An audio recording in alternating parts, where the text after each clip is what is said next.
Hello, everybody. James from All Hail Internal Combustion. One thing I got to do in the process of doing other things on this truck is that's what the inside of my master cylinder looks like, and I don't like that. As you can see, the fluid in the one reservoir dropped all the way because I got a brake line underneath that I had to redo, and this other reservoir has extremely dark, disgusting fluid into it, so set you guys up on a tripod and I'm going to break out the tools to clean this up. Alright, so the first thing I'm going to do to this is I want to get all the old fluid out of it that's nasty, disgusting, and contaminated. We get these big syringes off of Amazon. I think it was like 20 bucks for a pack of 4 or something, but these things are awesome and they've come in useful in a lot of different applications.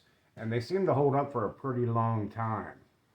So what I'm going to do is I'm going to stick it in here and suck all this old crappy brake fluid out. Now I'm going to find a place to put contaminated brake fluid, which I didn't think about ahead of time. So let me go grab a bottle or something to put this into so I can dispose of it. Alright, so what I'm going to do now is I got this old bottle of .3 that we need to use up. I'm going to pour a little fresh fluid in here just to give me something to mix around while I'm cleaning. I'll take one of these old crappy brushes and just go in here and loosen all this grime up that's been building up forever. And this way I'm not putting any kind of really foreign chemicals into the master cylinder itself that could end up having a bad reaction with brake fluid at some point down the line. Like, I wouldn't spray purple power or something like that in here because brake fluid has a crazy way of doing things with other chemicals when they're introduced into its system. I had somebody one time that put power steering fluid into their brake reservoir, and once it got mixed around, it ate the ABS module out of it. It ate all the brake lines, anything flexible in the system.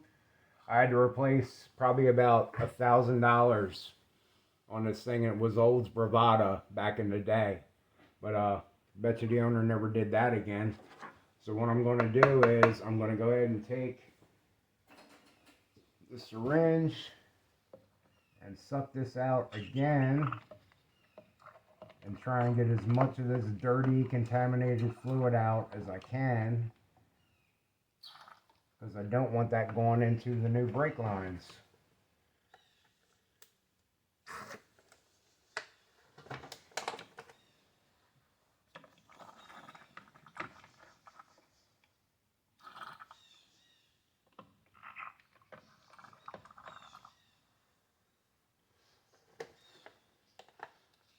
And what I'm going to do is I'm just going to go ahead and repeat the process, put another run of fresh fluid into it, just to give it something to clean with.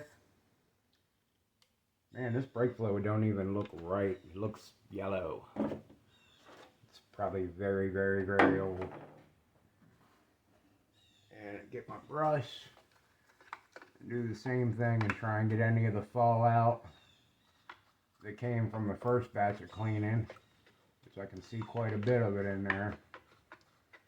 But what we're trying to do is we're trying to, since I'm replacing hoses and lines and stuff like that and putting new calipers on here, we want to give those parts as much of a chance to survive as we can, because as we all know, our parts ain't cheap no more.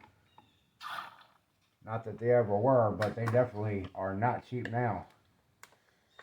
Used to be able to do a brake job on a truck like this for like $100, and now it costs well over $250 to do it entirely. And that's not, you know, I didn't replace the upper and lower ball joints, which I probably should have, but they seem fine. But try not to wrap $1,000,000 up in this thing just so I can drive it. But this crap all needed to be done because, like I was thinking all along, I think this thing has been parked since like 2015. So that's 8 years of sitting. I'm going to go ahead and wipe down the exterior, and we can go ahead and see what this master cylinder looks like now that it's cleaned up. Okay, so there's the finished product. I cleaned it out real good, ran a couple batches of the old dot fluid through there just to get everything clean. Wiped it out with a lint-free rag afterwards, and wiped down the outside. And as you can see, that's a not necessarily a master cylinder to be proud of, but a master cylinder that you could probably actually see what your levels are.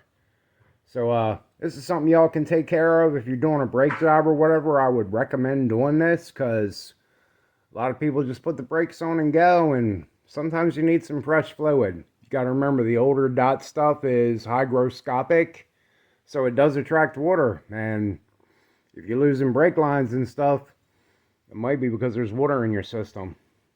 So that's it for cleaning your master cylinder. All hail internal combustion. Like and subscribe. See you next time.